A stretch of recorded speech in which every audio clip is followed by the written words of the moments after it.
13वां अध्याय, त्रयोदश अध्याय शुरू करते हैं। सुरत और वैश्य को देवी का वरदान ध्यान करेंगे। ओम बाला करमंडलाभासम चतुर्बाहुं त्रिलोचनां पाशांकुश वराभीतिर्धारयन्तीं शिवां भजे।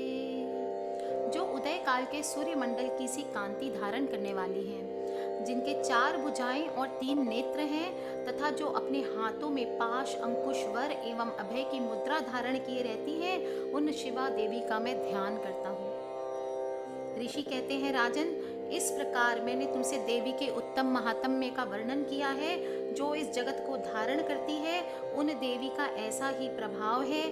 वे ही विद्या ज्ञान उत्पन्न करती है। भगवान विष्णु की माया स्वरूपा उन भगवती के द्वारा ही तुम ये वैश्य तथा अन्यान्य विवेकी जन मोहित होते हैं, मोहित हुए हैं तथा आगे भी मोहित होंगे।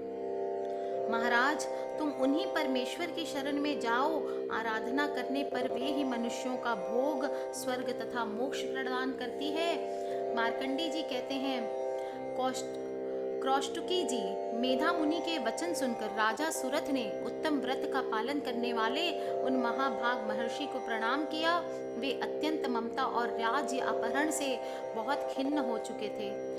महामुने, इसलिए विरक्त होकर वे राजा तथा वैश्य तत्काल तपस्या को चले गए और वे जगदम्बा के दर्शन के लिए नदी के तट पर रहकर तपस्या करने लगे। वे वैश्य उत्तम देवी सूक्त का जाप करते हुए तपस्या में प्रवृत्त हुए। वे दोनों नदी के तट पर देवी की मिट्टी की मूर्ति बनाकर पुष्प, धूप और हवन आदि के द्वारा उनकी आराधना करने लगे। उन्होंने पहले तो आहार को धीरे धीरे कम किया, फिर बिल्कुल निराहार रहकर देवी में ही मन लगाए एकाग्रता पूर्वक उनका चिंतन आरंभ किया। वे दोनों अपने शरीर के रक्त से प्रोक्षित बलि देते हुए लगातार 3 वर्ष तक संयम पूर्वक आराधना करते रहे। इस प्रकार प्रसन्न होने पर जगत को धारण करने वाली चंडिका देवी ने प्रत्यक्ष दर्शन देकर कहा। देवी बोली, राजन तथा अपने कुल को आनंदित करने वाले वैश्य, तुम लोग जिस स्तुति की अभिलाषा रखते हो वह मुझसे मांगो। मैं संतुष्ट हूँ, अतः तुम्हें वह सब दूंगी। तब मार्कंडी जी कहते हैं, तब राजा ने दूसरे जन्म में नष्ट न होने वाला राज्य मांगा तथा इस जन्म में भी शत्रुओं की सेना को बलपूर्वक नष्ट करके पुनः अपना राज्य प्राप्त कर लेने का वरदान मांगा। वैश्य का चित्त संसार की ओर से खिन्न एवं विरक्त हो चुका था और वे बड़े बुद्धिमान थे, अतः उसने उस समय अपने माँ का ममता और अहंता रूप आसक्ति का नाश करने वाला ज्ञान मांगा। देवी बोली, राजन, तुम थोड़े ही दिनों में शत्रुओं को मारकर अपना राज्य प्राप्त कर लोगे और अब वहां तुम्हारा राज्य स्थिर रहेगा। फिर मृत्यु के पश्चात तुम भगवान सूर्य के अंश से जन्म लेकर इस पृथ्वी पर सावर्णी के मनु के नाम से विख्यात होगे।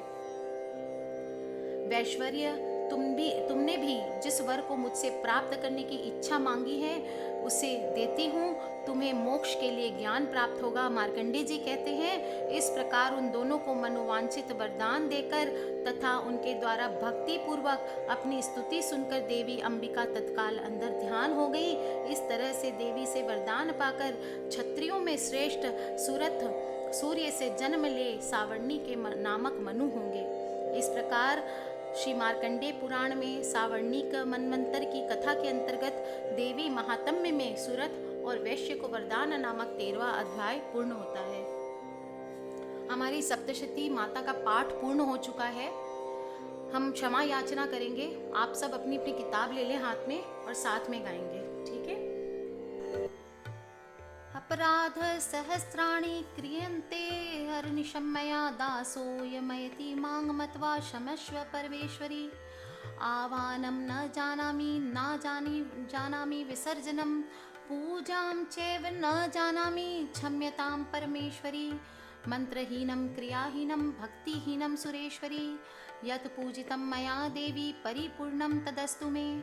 अपराधशतं कृत्वा जगदम्बेति चोच्चरेत् यां गतिं संवापनोति न तां ब्रह्मादयः सुराः। सापराधोऽस्मि शरणं प्राप्तस्त्वां जगदम्बिके। इदानीमनुकम्प्योऽहं यथेच्छसि तथा कुरु। देवी परमेश्वरी, अज्ञान से, भूल से अथवा बुद्धि भ्रांत होने के कारण मैंने जो न्यूनता या अधिकता कर दी हो वह सब क्षमा करो और प्रसन्न हो जाओ। सच्चिदानंद स्वरूपा परमेश्वरी, जगन माता कामेश्वरी, तुम प्रेम पूर्वक मेरी यह पूजा स्वीकार करो और मुझ पर प्रसन्न रहो। देवी सुरेश्वरी, तुम गोपनीय से भी गोपनीय वस्तु की रक्षा करने वाली हो, मेरे निवेदन किए हुए इस जप को ग्रहण करो, तुम्हारी कृपा से मुझे सिद्धि प्राप्त हो। इसके बाद हम नौ जंत्रम का पाठ करेंगे, सिद्धि का कुंजिका स्तोत्र का पाठ करेंगे और जो भी माला आपको करनी है आप अपने अपने हिसाब से माला करके फिर माता की आरती कर सकते हैं।